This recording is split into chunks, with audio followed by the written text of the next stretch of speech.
Welcome to the 273rd episode of the Reading and Writing Podcast. I'm your host, Jeff Rutherford. Stay tuned for my interview with Pamela McCorduck, author of the nonfiction book, This Could Be Important, My Life and Times with the Artificial Intelligentsia. Stay tuned for the interview. Before we get into the interview, I wanted to take a moment. Obviously, if you're listening to this and you're in the United States, you're aware of the current national conversation about race and racial equity and the death of George Floyd, Ahmaud Arbery, and others. And I actually don't know really what I'm going to say here, except that I grew up in Macon, Georgia. I was born in 1967. I'm a white guy, so I'm coming at it from that perspective. But I think the current conversation that's going on in this country is a needed one. And in terms of this podcast, I just wanted to take a moment in each of the upcoming episodes and focus on what this podcast is about, reading and writing, and just mention a author of color that people can take a look at and read their books. And the first one that we were going to mention is Walter Mosley, mystery writer. And if you're interested, and I'll have a link in the show notes, I did interview Walter on episode 169 of the Reading and Writing Podcast. And just a little bit of background about Walter Mosley. He's one of the most prolific and successful African-American mystery writers. He is the 2016 recipient of the Mystery Writers of America's Grand Master Award. And Mosley has thus far written 14 mysteries about the iconic African-American detective Easy Rawlins. This character is inspired by Mosley's father's experience as a World War II veteran who moved from South to Los Angeles in the 1940s. In 1948, Rawlins' debut in Devil in a Blue Dress, in which he accepts a $100 offer to locate a missing white woman who keeps the company of black jazz musicians in South Central Los Angeles. Untrained and unlicensed, his success stems from his knowledge of the community. Denzel Washington starred in the Devil in a Blue Dress movie based on Mosley's book.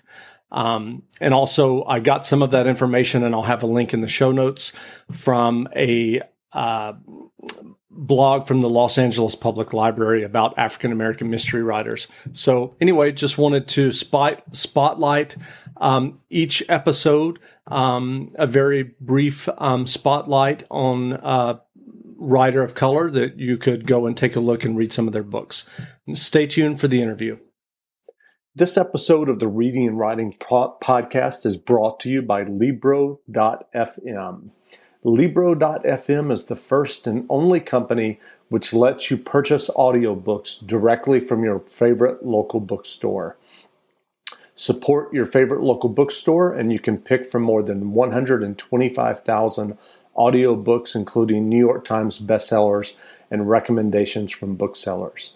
You'll get the same audiobooks at the same price as the largest audiobook company out there. You know who I'm talking about, but you'll be part of a different story, one that supports your local bookstore. If you're new to audiobooks, they're the perfect way to get more books into your busy life. If you already love audiobooks and don't know what to listen to next, check out the recommendations and curated list from the people who know audiobooks best, your local bookseller. There's a special offer now for Reading and Writing Podcast listeners. Get 3 audiobooks for the price of one, $14.99.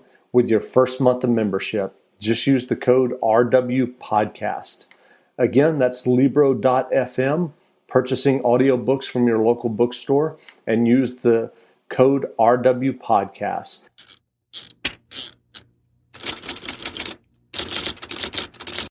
Welcome back to the Reading and Writing Podcast. My guest today is Pamela McCorduck.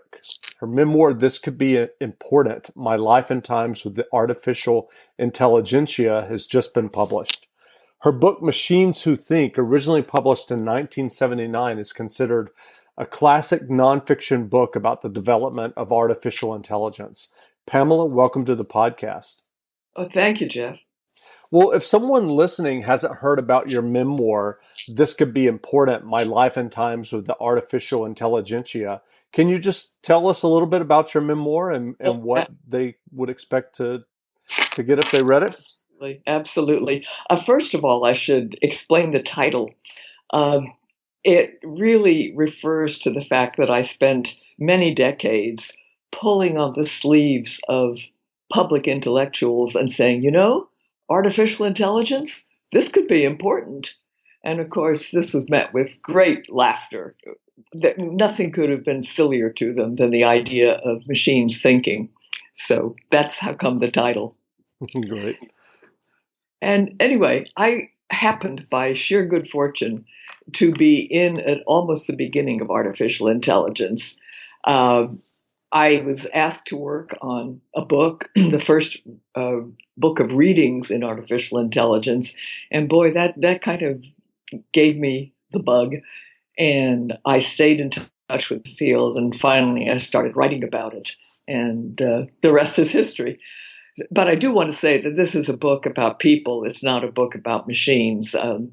Machines who think had a lot of technology in it. This has very little, except when I have to explain something and say, this works and that doesn't yet, that kind of thing. Sure. So the idea of artificial intelligence has been around for a while, but can you talk about the more modern beginnings of artificial intelligence that you've studied and written about? Yes, of course. The first working program, which is considered modern artificial intelligence, is something called the logic theorist. And this was a little program that proved theorems in logic. And it did it like a human being because this was done by cognitive scientists. What they wanted to do was model how human beings think. They weren't out to build a killer logic proving machine. So that was it. They arrived at this conference in 1956 with this working program, and everybody had lots of ideas about how AI should be done, but this actually worked.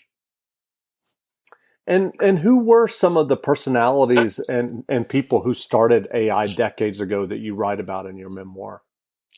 Well, there are four founding fathers, you might say.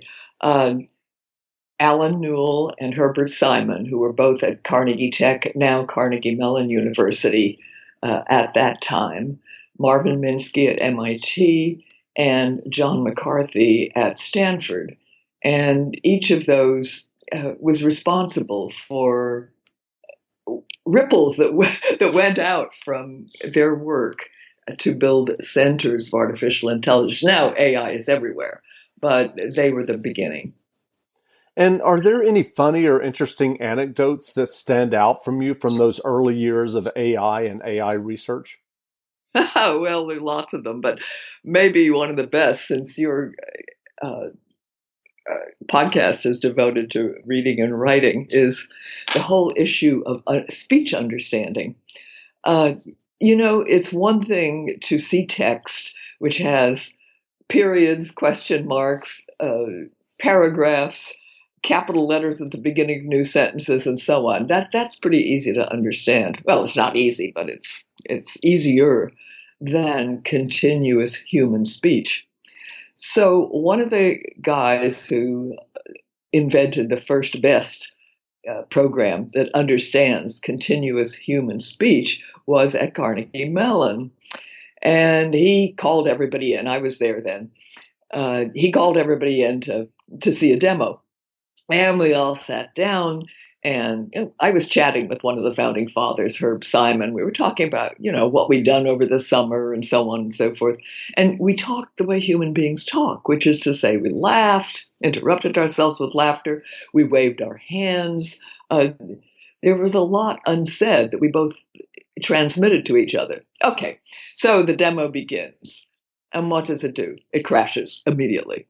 And we're kind of not surprised at that because that's the way it goes with new programs, especially complicated new programs. And we all wait around while the wizards are tuning up again. And finally it works. And it's astounding. It has 1,000 words of vocabulary. 1,000. This is insane. And, it's very good. Okay. So it gets all kinds of notice from No, I take that back. It doesn't get any notice. We try to interest the local papers. We know television won't be interested. No notice. But John McCarthy, whom I mentioned just a moment ago, John McCarthy says to his friends in Silicon Valley, in particular the San Jose Mercury News, hey, this is really a breakthrough. And the Mercury News goes crazy. They realize how important this is. Well, along comes another journal that wants to do a story on this, and this is the National Enquirer. Yeah. So the young scientist says to my husband, who was then the chair of the department, look, I don't want to talk to these people, and they're threatening to just break in anyway. What can I do? So my husband, who is a theoretical mathematician, says, don't worry, I'll take care of it. So he calls the National Enquirer and he says, hello, I hear you're interested in our work. Now, what would you like to know about the Kung-Traub algorithm? What can I tell you? On and on with this high-level math. Well, they hung up on him and that was the end of that. Yeah. So you mentioned earlier this computer program in 1956, and I just want to point out for listeners, in case they haven't kind of follow what you're talking about, that we're talking about this initial AI research that was done long before the powerful computer and microcomputers that we're using now, which, people pointed out that we have more power in an iPhone and more programming power than what sent us to the moon, and also with cloud computing, and even before the early internet. So I'm just curious, given that backdrop, what do you think has changed about AI in the past 6 or 7 years, and really in the last 2 or 3 years, that it's become such a technology trend and buzzword? Well, the big thing really is technology. Yay for the engineers. Because the fundamentals of machine learning were developed in the mid 80s, the mid 1980s, but they couldn't be implemented because the technology just wasn't there yet. Well, now the technology is, and it's getting better all the time. So that part is great. And as people learn how to apply these things that were discovered or developed in the 1980s, they can go further. And many of the things you see or hear are really not breakthroughs in terms of the fundamentals. They're new apps. Look, I can make machine learning do this. I can make machine learning do that kind of thing. Sure. And we routinely hear, or I guess I'd say, people who follow, tech news with any regularity routinely hear, like there was an announcement just in the last month or so, that some of the work that, if I'm not mistaken, I think it's Google is doing in healthcare, that they've used machine learning in terms of looking at bone scans or mammograms, and being able to read those with more accuracy than a human. So you see those types of advances happening. Yeah, there's some question about that. In what way? Most cautious thing to say is they read as well as the best experts. They're not better. And why do you say that? Just a test that was run questioning these results, and I think by the British, right. And the Brits said, yeah, these programs read as well as the best experts, but they don't read better than the best experts. Right. So where do you see artificial intelligence headed in, say, like the next 10 years, as opposed to, say, like a 25 or 30-year time horizon? Jeff, you are not speaking to a lunatic. The frank and perfect answer is, I have no idea, and neither does anybody else. Interesting. Can you theorize, or what is your best guess in terms of what I'm just thinking in terms of like commonplace applications. What do you think we'll see? I'd like to use an example that I think is just emblematic of AI, and it only was publicized a few months ago. That is, at Caltech, uh, a man who couldn't use his arm, he was paraplegic, was able to lift a robotic arm just by thinking about it. And this was a combination of artificial intelligence and engineering and robotics and a whole neuroscience, of course. Well,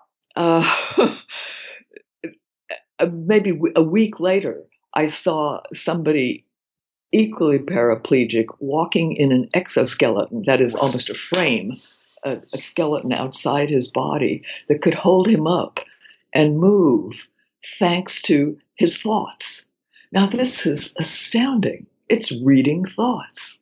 And your heart just leaps up on behalf of people who are injured this way and now have a chance to live a quasi normal life. But then you step back and you think, wait a minute, reading the mind? Really? That could lead to some very interesting problems. So that leads me into my next question. I'm sure you're aware that there are many people in the technology industry, including Elon Musk, who have warned about the dangers of artificial intelligence. What do you think about those dangers? Well, I just gave you an example. Yes, the dangers exist. They're not non-existent. But what I'd also like to say is that this has been something the field itself has been aware of for the last 15 years, and not just aware of, but working on. Uh, there was a very visionary president of the Association for the Advancement of Artificial Intelligence, which is the professional group. And he got together a committee and he said, let's talk about this. Let's talk about what the issues are. Let's have a meeting and see if we can say this can be done, but that can't be done. That mustn't be done. Let's forbid this. And this has been a project over the last 15 years, not just of subsequent committees, but there isn't a university in the developed world that doesn't have a study of the ethics of AI, the problems of AI, the human cost of AI, and so on. We're not ignoring it. We're not ignoring it, but we are in a very fluid situation right now. Interesting. Well, I know in addition to writing nonfiction about artificial intelligence, you've also written fiction and had multiple novels published. What advice would you have for aspiring writers who may be listening? Oh my! Well, the universe of publishing is changing so much, one hardly knows how to begin. When I began writing, what you did was you found an agent, which wasn't all that hard. I'm talking now the late 1960s. They would represent your book. They would send it to editors that they knew were looking for a book like yours. Maybe you would hit, maybe you wouldn't. I had one very aggressive agent who used to have auctions for my books so that books would go up at a certain hour.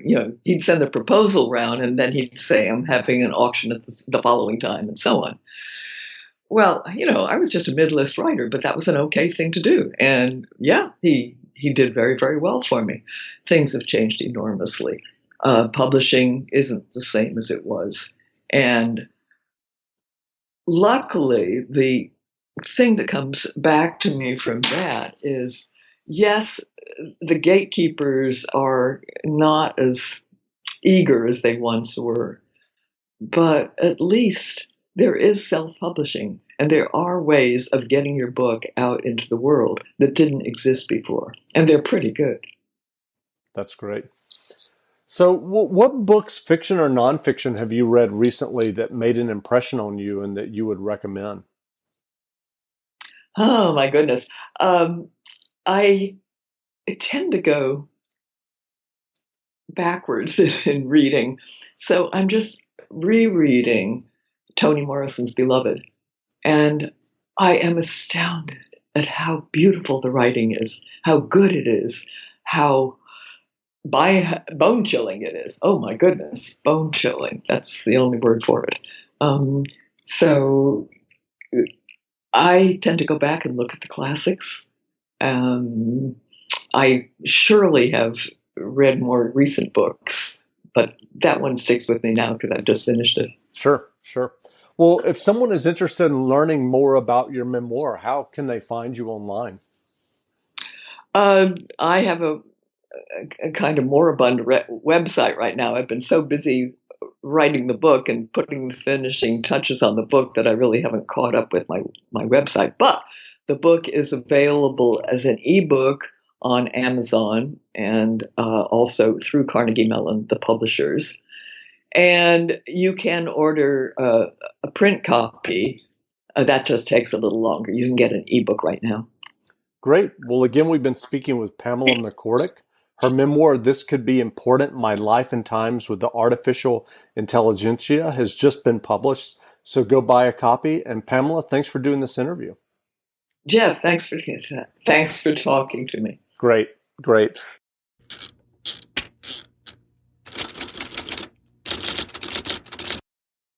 From HBO's Insecure and executive producer Issa Rae comes a new satirical true crime podcast, We Stay Looking. After investigating the disappearance of a missing Black woman in Looking for LaToya, Terry J. Vaughn is back as citizen sleuth Rose Cranberry. Through comedy, We Stay Looking sheds light on the serious issues of systemic racism within the media and the criminal justice system. Produced by Radio and Tenderfoot TV with HBO, We Stay Looking is available December 8th on all podcast platforms. You can binge the entire season early, December 1st on HBO Max. For the ones who are always in the know. For the ones who keep things running. For the innovators and the problem solvers. Grainger offers supplies and solutions for every industry, experienced staff at local branches, and free access to experts to help answer your toughest questions. So whatever challenge you face, we have the knowledge and products to help. Call, click Grainger.com, or just stop by. Grainger, for the ones who get it done.